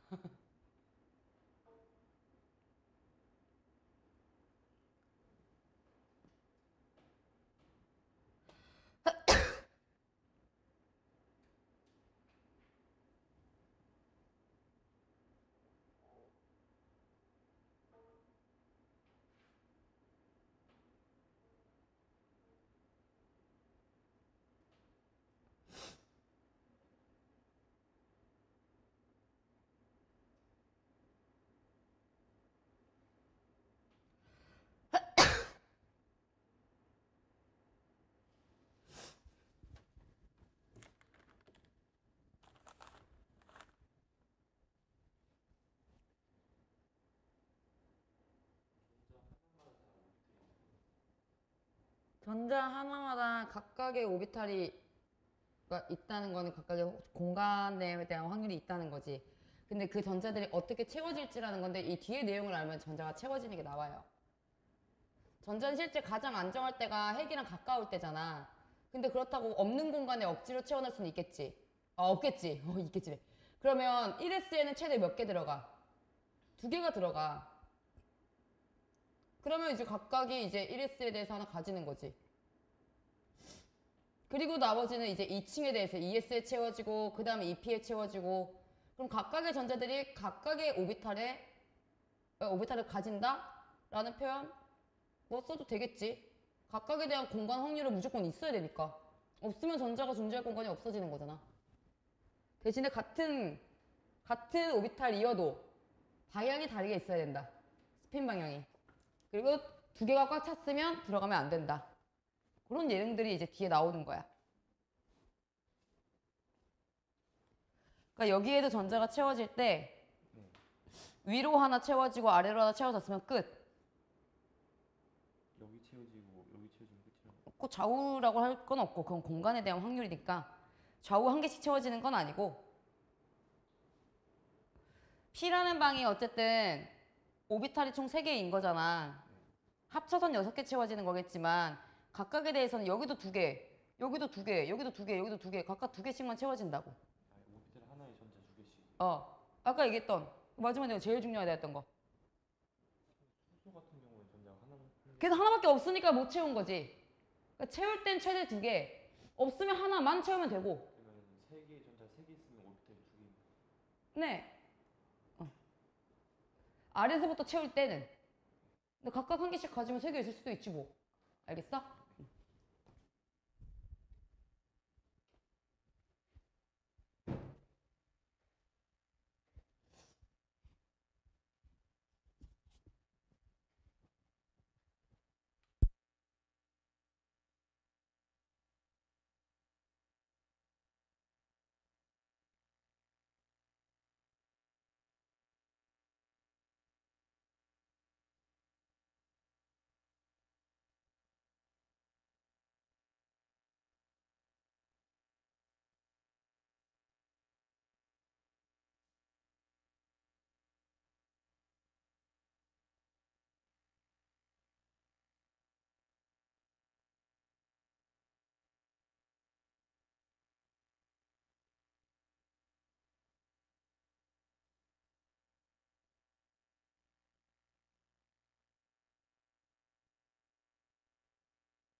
자, 그럼 이제 오비탈의 에너지 준위가 어떻게 달라지는지를 볼 건데 아까 에너지 준위를 결정하는 건 누구라 했지? 주양자 수다라고 얘기를 했지. 그럼 당연히 껍질 수가 올라갈수록 숫자 올라갈수록 에너지는 커질 거야. 자, 그런데 쌤이 아까 방위양자 수 하면서 부양자 수로 이름을 부르기도 한다 라고 하면서 원래 방위양자 수는 오비탈의 종류인데 그 오비탈 종류가 왜 부라는 이름이 붙었을까? 당연히 주에 영향을 끼치니까 부라는 이름이 붙었다 이렇게 나올 거다 했었지? 그걸 지금 보는 거예요. 자, 수소원자의 경우는 주양자 수 같으면은 오비탈의 모양과 관계없이 에너지 준위는 같아요. 즉 무슨 얘기냐면 수소원자의 에너지 준위는 N이 결정한다. 주양자 수가 몇이냐 결정한다 이 얘기야. 알겠어? 자, 그런데 다전자 원자의 경우는 그렇지 않거든. 일단 이유를 봐봐. 일단 전자가 수소의 경우 한 개야. 그럼 그 하나의 전자와 핵과의 인력만을 생각하면 되지 전자 간의 반발력이란 게 있어요? 없어요. 그래서 내가 어느 방에 들어가도 어차피 나는 하나니까 상관이 없는 거야. 그래서 ES와 EP가 똑같고 3S와 3P 똑같아. 밑에 그래프 보시면 각 층별로 에너지가 어때요? 똑같은 거 보이죠? 그런데 다전자 원자의 경우는 오비탈의 모양에 따라서도 에너지 준위가 달라져. 그래서 요 얘기가 어떻게 하면 되냐면 N 플러스 L이 에너지 준위를 결정한다. 근데 일단 N이 우선이긴 해요. N이 우선이란 얘기는 2 플러스 1이라서 3일 수도 있고 3 플러스 0이라서 3일 수도 있어. 똑같은 3이잖아. 그럼 어떻게 할 거냐? 3이 우선. 주행대수 큰 게 일단 우선. 2 플러스 1보다 3 플러스 0이 우선이라는 거는 에너지가 더 크다. 이 뜻이야. 알겠어요? 자, 왜냐면 얘는 아까 얘기했듯이 선이 여러 개로 쪼개져 보이는 이유가 전자 간에 서로 충돌하면서 에너지가 살짝살짝 달라진다 했잖아. 즉 전자 간에 뭐가 작용해요? 반발력이 작용하기 때문에 이렇게 선이 여러 개로 나오고 우리는 그에 따른 에너지도 달라지게 되는 거야. 똑같은 노란색 선인데 노란색 선이 쪼개져 있다는 거는 에너지가 미세하게 춤춤춤 달라진다는 거잖아. 그죠? 그러면 네온이 10번이고 나트륨이 11번인데 네온과 나트륨도 또 다를 수도 있어. 전자계수 다르니까. 우리 그들 다전자 원자끼리는 비교할 필요 없고 수소냐 다전자 원자냐만 비교하면 돼. 너희 문제 풀 때 이번 시험에서 실수할 수 있는 가장 큰 요인이 문제 첫 번째 줄을 잘 봐야 돼.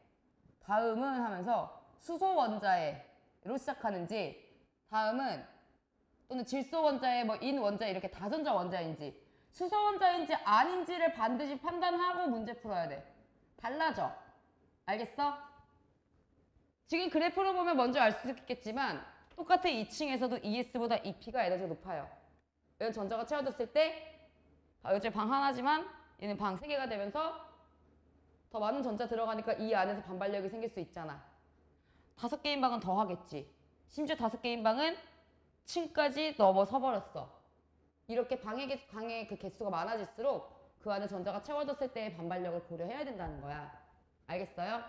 그래서 실제 오비탈의 모양에 따라서도 SPD, F순인 거야. 그래서 주양자 수의 경우는 K, L, M, N 순이고 오비탈의 경우는 S보단 P, P보다는 D, D보다는 F 순이다. 그들을 이제 섞어서 표현한 게 N 플러스 L이라고 쌤이 표현을 한 거고요. 여기 잘 보시면 4S보다 3D가 위에 가고 있는 거 보이죠? 여기 체크해놔. 3D의 에너지가 너무너무 반발력이 커서 4S를 넘어섰다 라는 거지. 알겠어? 자, 그러면 N 플러스 L을 쌤이랑 직접 해보자. 왜냐면 요거 할 줄 알아야 돼. 너희 지금은 잘 안 되니까 S는 이제 L이 0이야.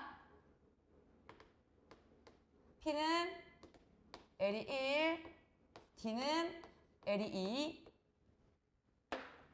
자, 그럼 1S는 1 플러스 0이죠? 1. 잠깐만, 다른 새로 보자. ES는 2 플러스 0이잖아. 2. EP는 2 플러스 1이니까 3.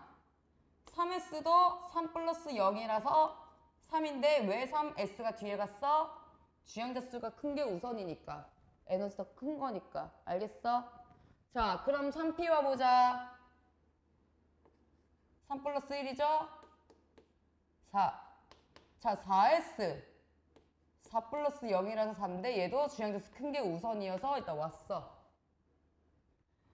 3D는요? 근데 3 플러스 2예요. 심지어 4S보다 값이 어때? 커버렸어. 그리고 옆에 쭉쭉 봐봐. 4 플러스 P 4 플러스 1이니까 5. 5S 5 플러스 0이니까 똑같이 5야. 5가 지금 3대장이 나왔지만 주행자 수 큰 순서대로 에너지가 더 커진다. 알겠어요? 자, 여기가 이제 중요하게 봐야 될 내용이고요. 이걸 이제 너희가 주기율표에다 접목을 시켜봐. 주기율표에. 자, 1s 오비탈의 전자총 몇 개 채워져? 2개. 오비탈 한 개당 2개라 했잖아. 그러면 첫 번째 줄에 있는 주기율표는 1s에 하나 채워진 수소와 1s에 2개 채워진 헬륨 하고 1층 문 닫았어. 자, 그 다음에 이제 ES 들어가야겠지. ES에 하나 채워진 리튬 그리고 ES에 2개 채워진 베릴륨 맞지? 이 p 오비탈은 이렇게 보면 마치 하나 같지만 실제 p 오비탈 개수 몇 개? 3개지. 그리고 p 오비탈 토탈 합쳐서 6개를 채울 수가 있어. 그래서 옆에부터 EP1, EP2, EP3 자리가 좀 더 얘를 옮기고 EP5, EP6까지 꽉 채웠지? 그럼 더 이상 2층도 문 닫죠? 2층 꽉 채웠지? 그러니까 2층에 8개 채운다 이 얘기야. 자, 3S 가야지. 3S1 채우고 그 다음에 3S2 채우고 그럼 3P1부터 또 쭉 해가지고 어디까지? 3P6까지 채우지. 그래서 우리가 알고 있는 주기율표 나만다지 페시콜라 8개로 끝나지. 그리고 뭐와? 4주기에 코카 오잖아. 4S1과 4S2가 오지. 그리고 우리가 알고 있는 주기율표 원래 여기 위에 텅 비어있던 가운데가 그 스티바크 망치와 코니구아 해가지고 10개가 쭉 오잖아. 안 배우는 3부터 12조개들. 맞아? 너희 주기율표 어차피 뒤에 나와. 기억 안 나면 주기율표 구경이나 하고 오자 얘들아. 뭐 여기 115페이지 보시면 그지? 비어있죠? 자, 그럼 4S1, 2 채운 게 칼슘에서 끝난 거야. 왜 여기서 우리가 3주기에 8개가 있다라고 배우는 줄 알겠어? 왜냐면 3D를 채우기 전에 누굴 먼저 채웠어? 3D 채우기 전에 누구 먼저 채워야 돼? 대답 좀 하자. 4S를 먼저 채우잖아. 4S 2개가 오고 그리고 3D에는 D부터 5개니까 토탈 몇 개 채워? 10개 채우지. 그 10개가 여기 지금 스칸듐부터 아연까지 쭉 10개 채워진 거야. 그리고 나서 갈륨, 절마늄 해가지고 나오는 게 옆에 또 4P6까지 6개 채워진 거고 또 4PD 오기 전에 OS가 먼저 왔지. 규칙이 뭐야? 뭔가 P가 오고 나서 D가 오기 전에 다음 껍질에 S가 무조건 먼저 와줘요. 그러다 보니까 밑에 또 이트림부터 해가지고는 그럼 4D에 채워진 애들이었겠지. 근데 그 밑에 6주기에는 란타넘족이랑 악티늄족 해가지고 생략된 것들이 정확하게 몇 개 있냐면은 몇 개 있어?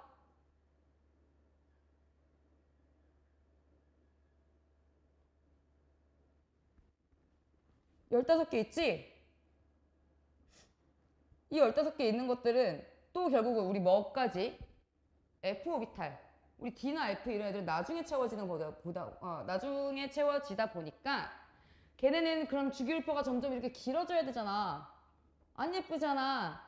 그럼 어차피 우리 3부터 12는 잘 안 배우는데 그래서 그냥 이렇게 묶어놓은 거야. 딱 표처럼 만들라고. 알겠어?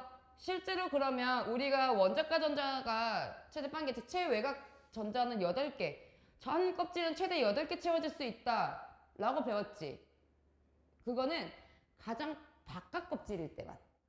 그 틀린 말이 아니야. 자, 가장 바깥 껍질은 8개 채워질 수 있다가 맞아. 왜? S에 2개, P 6개, 8개 채우고 다음 껍질 올 거거든.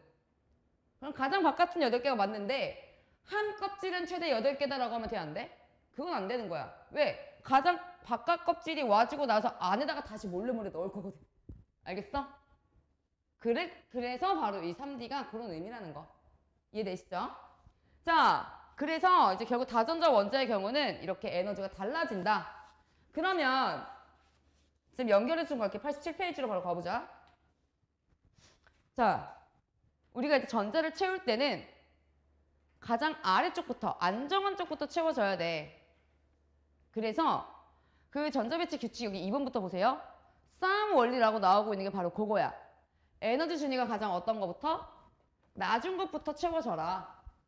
그래서 수소의 경우 어차피 1S만 채우고 끝이니까 다전자 원자라면은 1S 채우고 2S 2P, 그다음 3S 3P, 4S 오고 나서 3D, 4P 오고 그 다음 5S 오고 나서 4D 이렇게 가는 거지. 알겠어요? 그래서 여기 쭉쭉 더 긴 그림까지 나와 있는 상황. 자, 그리고 일단 그럼 규칙 3가지 중에 첫 번째 싸움 원리는 뭔 말인지 알겠어? 자, 그런데 내가 얘는 에너지가 가장 안정할 때, 들뜬 상태일 때 뜻한, 바닥 상태 있잖아. 근데 들뜬 상태 되려면 어떻게 하면 된다 했어? 에너지 흡수하면 된다 했지. 흡수해서 내가 위층 올라가는 거는 불가능한 일이야? 아니지. 외부에서 에너지만 준다면 가능하죠.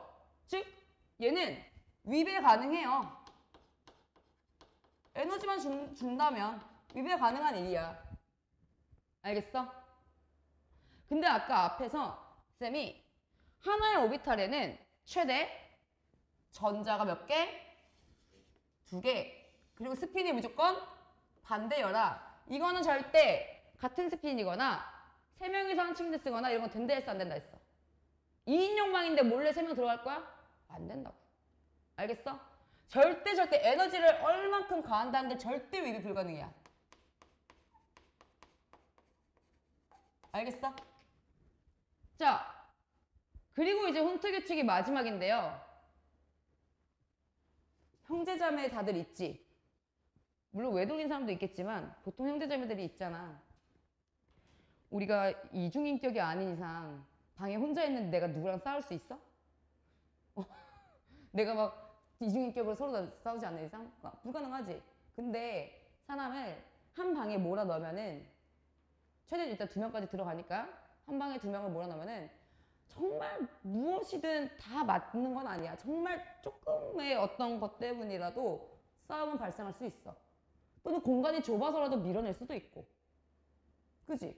그러면 이왕 방이 충분히 여러 개라면 굳이 한 방에 둘이 들어갈래? 아니면 그 각 방을 쓸래? 충분히 여러 개라면 각 방을 쓰면 돼. 이 S오비탈처럼 방이 하나이면은 각방 이런 거 없어. 근데 P오비탈 어차피 방 3개잖아. D오비탈 어차피 5개잖아. 그럼 내가 우리 방 3개짜리 집으로 이사 갔어? 그럼 2명이 방을 정할 건데 굳이 한 방 쓸 필요 있어? 없다 이거야. 네 방, 내 방 따로 정하면 돼. 한 방 두면 싸우거든. 전자도 똑같아. 심지어 전자는 아무리 반대 스핀이더라도 둘 다 마이너스 전화 띄고 있잖아. 얼마나 부딪히겠어. 결국 우리가 꽉 채울 때는 2개인 거지 2개인 거를 선호한다는 아니야. 알겠어요? 그래서 그게 바로 훈트 규칙이야. 훈트는 솔로주의자인 거지. 자, 홀전자가 바로 전자가 하나 있는 걸 홀전자라 불러요. 전자 홀로 있는 거. 쌍을 이루지 않은. 이왕 에너지 준위가 같은 오비탈이 여러 개라면 즉 얘는 P, D, F 등등등이 되겠지? S는 안 돼. S는 여러 개가 아니야. 에너지 준위가 같잖아. P끼리는. 그리고 얘는 수송 어차피 해당 안 되니까 ES랑 EP랑 같은데요. 이런 얘기하면 돼, 안 돼? 안 되죠. 수송 전자 하나니까. 자, 그래서 방이 여러 개라면 이 전자를 토탈 6개 채울 때 싸움 원리에 의해서 일단 아래쪽부터 채워주고 최대 2개씩 채워주고 이 P의 나머지 2개를 채울 건데 굳이 한 방에 넣지 말고 각각 줘라. 3개도 각각 줘라. 그리고 여기서 중요한 건 홀전자 표현할 때는 무조건 업 스피드로 해줘.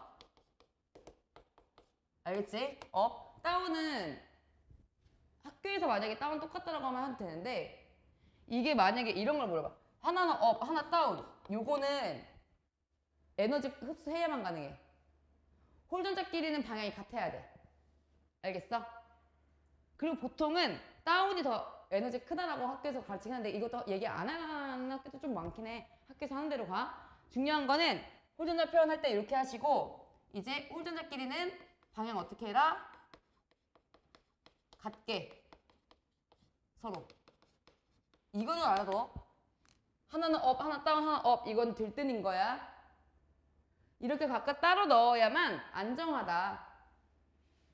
왜? 만나면 싸우니까 얘는 반발력 때문에 들떠. 불안정해. 그렇다고 내가 이거 넣는 게 아예 불가능한 일이야? 그건 아니야. 에너지만 흡수하면 돼. 그럼 얘도 뭐는 가능해? 위배는 가능해요. 에너지만 흡수한다면. 그래서 오른쪽 그림에서 왼쪽 그림 갈 때 왼쪽이 불가능하다가 아니라 불안정하다일 뿐이니까 왼쪽으로 갈 때 공통적으로 얘네는 뭐를 흡수한다? 에너지를 흡수하면 가능한 일이다. 라는 얘기인 거야. 이해되시죠? 그래서 아까 얘기했듯이 수소 원자 전자도 안정할 때는 1S에 있지만 에너지 흡수하면 싸움 원리 위배하면서 뭐 4P로 갈 수 있어. 알겠어? 내가 전자 하나라고 해서 공간이 1S밖에 없는 건 아니잖아. 어차피 궤도는 다 있을 거고. 알겠어요? 자, 그래서 이런 식으로 이제 전자 채워진다라는 게 총 3가지 규칙인 거고 3개를 다 만족할 때를 우리는 안정하다라고 얘기를 해. 바닥 상태가 바로 이 3가지를 모두 만족했을 때. 자, 그럼 들뜬 상태는 뭐냐? 파울리 베타 원리를 제외한 얘는 무조건 따라야 되니까 싸움을 위배했거나 훈트를 위배했거나 둘 다 위배했거나 그럼 들뜬 상태이기 때문에 그럴 때 이제 방전이 가능하다. 즉 에너지 방출하는 게 가능하다. 그래서 질소의 경우 지금 2가지 전자배치 규칙 나와 있는데 위에 그림 봤더니 혼자 넣으라 했더니 짝을 지어놨네. 훈트 규칙에 위배한 거고 아래쪽 안 채우고 위로 올렸네. 싸움 원리에 위배한 거야. 아시겠어요? 그래서 어떤 원리에 위배한 건지 너희가 판단할 수 있으면 돼요. 오케이? 그리고 우리 미리 봐서 알겠지만 우리 지금 이렇게 오비탈을 하나의 네모 박스형 이거를 너희 교재 맨 위에 보시면 오비탈을 상자로 표현하는 방법이 있어. 그래서 2개씩 채워 넣는 식으로. 그리고 그 위에 이거 숫자 왼쪽이 이제 기호로 오비탈 기호로 표시한다가 몇 층에 있는 무슨 오비탈에 몇 개가 들어갔냐 이건데 우리가 p 오비탈의 경우는 표현 방법이 2가지가 있기는 해. p 오비탈은 그냥 2p 토탈 이렇게 5개 이렇게 써도 괜찮아. 질소의 예를 들자. 질소의 경우는 1S에 2개 채우고 2S에 2개 채우고 p 오비탈 나머지 3개를 채운다 요거잖아. 그럼 이렇게 써도 되는데 이걸 내가 바닥 상태다 무슨 상태다라고 알려주고 싶어. 그러면 EPX, EPY, EPZ를 구분하는 거야. 근데 그렇다고 해서 이 칸의 위치가 서로 에너지 다른 것도 아니고 근데 누가 X인지 몰라. 그냥 내가 마음대로 X, Y, Z 하는 거야 이거는 사람이. 그래서 얘 훈트 위배했어. 그럼 여기를 2, 1 이렇게 써주는 거고 얘는 빵을 안 써도 돼. 얘는 다 안정해. 그럼 1, 1, 1 이렇게 쓰고 싶은 거야. 쓰려는 거지. 알겠어? 내가 어떤 상태인지 이 규칙에 대한 것도 보여주고 싶을 때 이렇게 쪼개서 쓰는데 보통은 그냥 이렇게 한 방에 써요. EP6 이렇게. 알겠어? 여기가 기본 베이스야. 문제 풀 때는 쌤이 이거를 응용한다라고 했지. 퀴즈형으로 나와. 퀴즈형으로. 어떻게 나오냐면 S오비탈에 채워진 전자수분의 P오비탈에 채워진 전자수가 2분의 3인 어떤 원자 A와 C 막 이렇게 나와. 그럼 너희가 이제 머릿속에 이걸 채울 수 있어야 돼. 머리로 이걸 그려가지고. 이런 거에 대한 머리가 있어야 돼. 알겠어? 그리고 P오비탈이 있다라는 것 자체가 일단 2주기부터 시작이다. 그리고 가끔 이런 것도 나와. 전자가 채워진 오비탈의 개수. 자, 전자가 채워진 오비탈의 개수 봐봐. 이거는 좀 알아둬야 되거든. 자주 나와서. 노란색 분필이 어디 갔냐? 내 눈에만 안 보이냐? 근데 노란색을 좋아하는데. 나 생맥인가 봐. 어떻게 이걸 안 볼 수 있지? 되게 바보처럼 보이겠다. 자, 여기 지금 여기 수소의 경우는 오비탈 몇 개 썼어? 한 개 썼지? 얘도 하나 썼지? 리튬은 이거 하나라고 하면 돼, 안 돼? 안 돼요. 앞에서도 무적이야. S 꽉 썼, 그러니까 1S 썼잖아. 그럼 1S랑 2S 두 개니까 얘 두 개. 얘도 두 개. 얘는 피오비탈 중에서 한 칸만 썼잖아. 세 개. 얘는 두 개니까 네 개. 그 다음 여기 이제 꽉 채웠으니까 다섯 개. 그러면 얘네는 2, 2, 3, 4, 5, 5, 5. 이건 한번 써보면 나중에 확실히 편해. 근데 이거 묻는 문제 꽤 많이 나와서 내가 이걸 미리 알려주는 거야. 자, 그럼 여기는 다섯 개에다가 하나 추가했으니까 6 채우고 7, 8, 9, 9, 9, 9 이렇게 가겠지. 그리고 이제 뭐 10, 10 이런 식으로 전자가 채워진다. 아, 오비탈의 개수가 늘어난다. 알겠어? 그래서 이거 모의고사나 수능 변형 문제, 수능 문제 이런 데 보면은 이렇게 해서 푸는 문제가 되게 많은데 선생님 저걸 머릿속에 넣으라고요? 아니, 그냥 써. 이거를 다 쓰라는 거 아니야. 우리 주기율표 1주기 2개, 2주기 8개, 3주기 8개, 4주기 2개 쓰는 거 어렵지 않잖아. 문제는 보통 2, 3주기 안에서만 나오거든. 그러면 이걸 써놓고 가면은 보면서 찾는 게 훨씬 빨라. 훨씬 쉽고. 알겠지? 이해되세요? 이거는 내가 나중에 문제 풀 때 다시 한번 좀 보여줄 건데 당장 찾자고 하니 좀 111페이지 16번만 봐도 그래.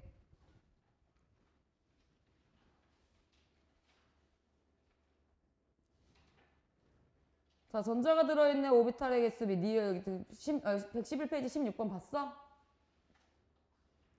오비탈 수의 비가 5대2 보여? 111페이지라니까? 수능 실전 문제? 찾았어? 그 16번 문제 봤지? 5대2라고 나오지? 근데 2주기라고 했으니까 다행인 거지. 이거 안 줬으면 누구까지 가능성이 있는 거냐면 10대 4까지 가능한 거야. 그지? 그러면 얘는 2주기니까 일단 여기 있는 이 용의자들 중에서 전자수가 2대1인 것들 찾아주는 뭐 이런 문제인 거지. 전자수가 2대1이라는 건 결국 뭘 뜻해? 원자번호야. 그래서 원자번호 여기서 1번, 2번, 3번, 4번이니까 몇 대 몇 이렇게 찾아주는 거야. 근데 이거를 그냥 딱 보잖아? 멘붕이야. 이걸 모르고 보면은 미리 쌤이 문제 푸는 방법 알려주는 거거든? 쓰고 가라는 거야, 이런 것들을. 그 위에 15번만 봐도 또 S오비탈 전자수분의 P오비탈 전자수 비율로 나오고 있지. 그리고 14번도 그렇고 다 전자수 묻고 있죠. 그리고 12번 봐봐. 12번에 막 n 플러스 l이 막 3이다 묻고 있지. 그러니까 우리는 n이 뭐고 l이 뭐고 이걸 하는 게 아니라 n 플러스 l 그리고 막 더 심하게 가면 n 플러스 l 플러스 ml 막 이런 것도 나와요. 여기만 안 실려 있을 뿐이야. 우린 그런 것들을 이제 분석하는 것을 해야 된다는 거야. 뭔 말인지 알겠어? 그래서 여기는 개념을 잡고 그걸로 쌤이 그때 얘기했듯이 우리 양적 관계는 수적 계산이었지만 여기는 퀴즈 풀듯 약간 탐구 그리고 추론 이런 거야. 그래서 그거 약간 보드게임 하는 느낌? 이라고 좀 보면 되겠지. 아무튼 그러면 이제 88페이지 마지막 진도 나가고 그러면 여기가 지금 뭐냐 이제 아래서부터 쭉 채워놓은 거야. 뭐 연속적이진 않은데 일부에 대해 채워놓은 거고요. 그리고 이제 원자과 전자가 밑에 나오고 있지. 자, 원자과 전자 말 그대로 가장 바깥 껍질에 들어있는 전자야. 주의할 거는 우리가 보통 이렇게 오비탈 기호로 쓰잖아? 그럼 애들이 가장 바깥 껍질 한다고 하면서 3P5만 읽어버려. 가장 바깥 오비탈이 있는 게 아니야. 그 껍질이니까 3S2와 3P5를 둘 다 읽어줘야 된다는 거야. 알겠어요? 그래서 원자과 전자 뭐 이런 식으로 이제 표현된다는 거고 이온은 결국은 우리 남는 애들 버리거나 부족한 거 채우는 거지. 그래서 문제에서 이온의 이게 전자 배치로 줄 때가 많아. 예를 들어 리튬은 ES1으로 끝나기 때문에 걔를 버려서 1S2라고 줘. 그럼 만약에 문제에서 A 플러스라고 해가지고 1S2, 2S2로 끝났어. 그럼 너희는 항상 반드시 여백에다가 A는 뭐였다? 여백에 이렇게 A는 쓰지 말고 하나 일어서니까 원래는 3S1이었다. 이런 식으로 표현을 해오라는 거지. 그리고 예를 들어 또 두 개 얻어서 뭐 EP6가 됐다 이런 애도 있을 거 아니야. 그럼 너희 옆에다가 뭐 여기다 4 뭐 이런 식으로 써놓으라는 거지. 원래 원소일 때. 알겠어? 이건 이온이 됐을 때니까. 그래서 이온의 전자 배치는 일단 당연히 이제 이 비활성 기체와 같은 전자 배치가 되겠지. 근데 우리는 비활성 기체랑 같다라는 걸 보자는 게 아니야. 그건 우리 통합과 때 이미 봤잖아. 우리가 지금 보자는 거는 이온들의 전자 배치를 보고 원래의 원소를 찾아와서 그걸로 이제 응용해서 또 문제를 푸는 게 우리가 해야 할 것들이라는 거지. 아시겠어요? 자, 그리고 원자과 전자에 대한 거는 여기엔 지금 나오진 않았지만, 자, 원자과 전자 몇 개? 한 개죠. 여기 원자과 전자 몇 개? 여기서부터 가자. 1쪽에 한 개, 2쪽 몇 개? 원자과 전자 두 개지. 근데 홀전자는 몇 개야? 우리 이제 홀전자를 볼 거거든. S오비탈의 위, 아래 꽉 찼잖아. 하나만 있는 게 있어? 없지? 하나만 어떻게 써주는 거 없잖아. 없다면 찼잖아. 두 개 찼으니까. 만 개야, 홀전자는. 그럼 P오비탈을 하나, 볼트 썼지? 그러면 홀전자 한 개. 그럼 여기 14족은? 다시 반 개야? 우리 훈트기칙에 의하면 하나 넣으라 했잖아. 그러면 13, 14, 15 여기 1, 2, 3 순서대로 이렇게 하나 채워지겠지? 그리고 나서 다시 하나씩 짝을 넣으니까 다시 줄겠죠? 2, 1, 빵 해서 홀전자는 10, 12, 3210 이걸 알아두세요. 10, 12, 3210 굉장히 유용해. 이것도 이것처럼 써가지고 풀 때 되게 유용해. 막 원자과 전자분해 홀전자 수 막 이렇게 막 할 때도 있거든. 그럼 그때 다 써놔 그냥. 1, 2, 3, 4, 5, 6, 7, 빵! 이랑 10, 1, 2, 3, 2, 1, 0 이렇게 써놓고 가면 되게 편하. 알겠다. 알겠어요?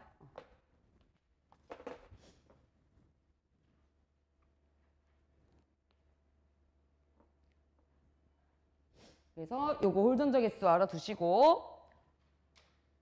자, 그래서 우리 여기 아까 앞에도 지금 개념하기 문제 비워두긴 했는데 개념 복습하면서 여기 채우는 것부터 숙제로 한번 해보세요. 알겠지? 채우는 것부터 숙제로 한번 해보시고요. 이렇게 돼서 지금 2-1이 마무리가 됐어. 수능 실전 문제는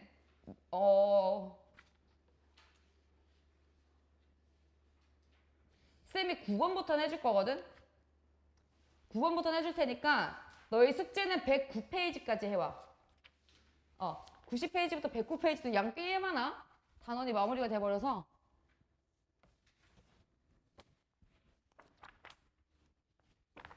그리고 우린 기출픽도 있잖아. 숙제 절대 밀리지 않게.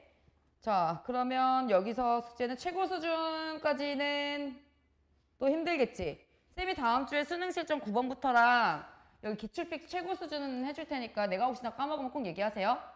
기출픽 숙제는 63페이지까지 해오면 돼. 고어부터라서 이것도 꽤 많아. 46부터 63까지. 엄청 많지. 일단 그러면 영상 줄 테니까 영상 바로 보고 월요일에 클리닉 오든지 해야 돼. 여기까지 할게요.